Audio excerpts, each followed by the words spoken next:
Hi guys, welcome to my channel Lush Gardener. I hope you guys are fine and are safe. So in today's video, I'm going to be talking about why I usually tend to advise people not to spray anything on the succulent.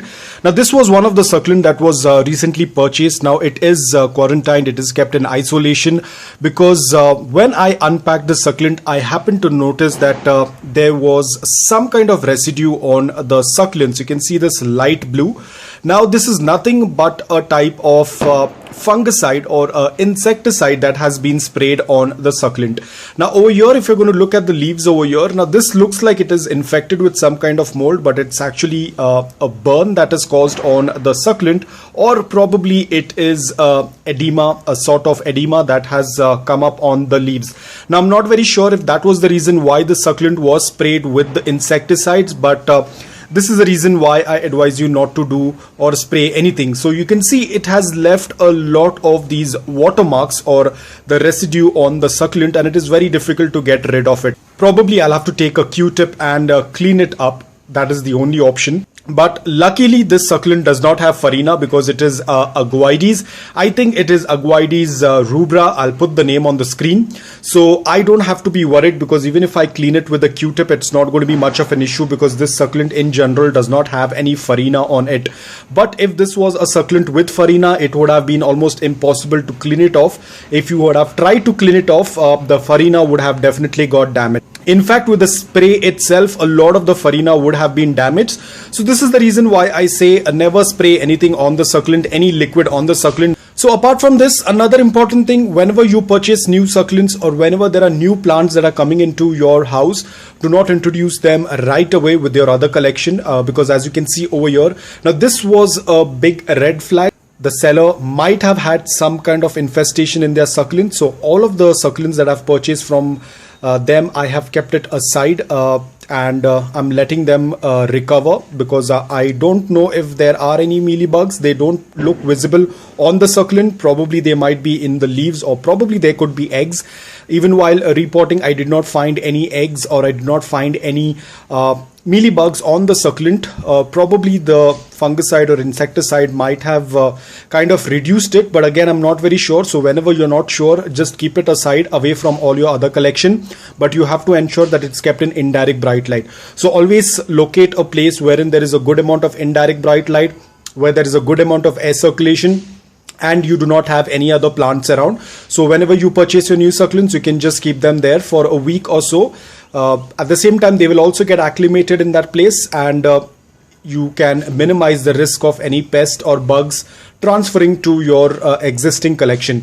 So I don't know how this is going to work. Probably I'll clean it off with the Q-tip, or I'm just going to let it be as it is, because when the new leaves are going to come up, they are going to cover up the lower leaves, and the stains won't be visible. But either ways, I don't like to touch the leaves, so I'm just going to leave it as it is. I'm not going to clean it up with a Q-tip, because this is my succulent. I'm okay however it tends to look like. Even if it tends to look like ugly with those stains, I'm absolutely fine with that, rather than damaging it further. So I'm going to leave it as it is. Whenever the new leaves are going to come up on the crown area, they will kind of cover up the older leaves, and it's not going to be much visible. So I'm just going to leave it as it is. I do not want to further create any problem for the succulent. And this succulent prefers a good amount of morning direct sunlight for 5 to 6 hours. Only then the colors will be visible. I will definitely show you my other Aguides rubra, because I have a couple of them, because I really love how brightly colored they are. So I'm going to quickly show you my other rubras that I already have in my existing collection. So these are some other rubra that I have. Now this is a mother plant. You can see the color, because this gets a good amount of morning direct sunlight for 5 to 6 hours.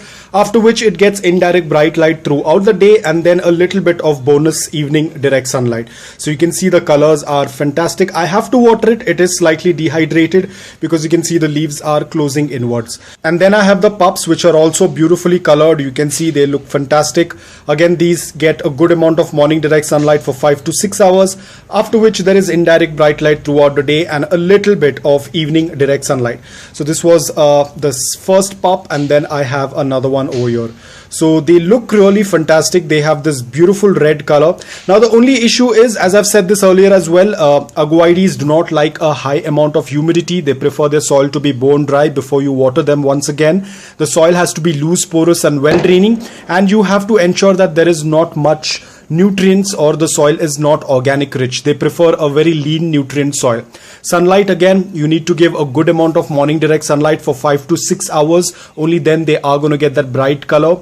If you have recently purchased a succulent, do not put them out in direct sunlight in one go, otherwise they will get burnt. Now talking about propagation, you can do a leaf propagation. You can separate the offsets once they reach a decent size, but do not do this during the winter season, because during the winter season it will be very difficult to propagate aguaides via leaves. This can only be done at the beginning of spring or in the start of summer, when they are getting into their growing period. I ideally tend to do a leaf propagation during that period of time, not during winters, because during winters a lot of aguaides do not even tend to put out roots on their leaf propagation.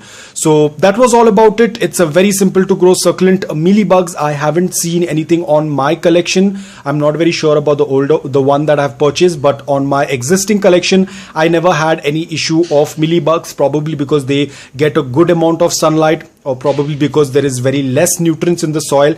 Couple of reasons, but I haven't seen any mealybug attack. But if you tend to see any mealybugs, always do a routine check once in 2 weeks or once in 3 weeks. If you happen to notice it, then you'll have to go for any organic solution. You can put some dry cinnamon powder on the soil. Try to blow off the mealybugs, but avoid spraying any kind of insecticide on the leaves. So guys, that's all about it. I hope that this video was helpful to you. If it was, please hit the like button. If you're new to my channel, please consider subscribing to it. Until then, take care, stay safe and keep planting.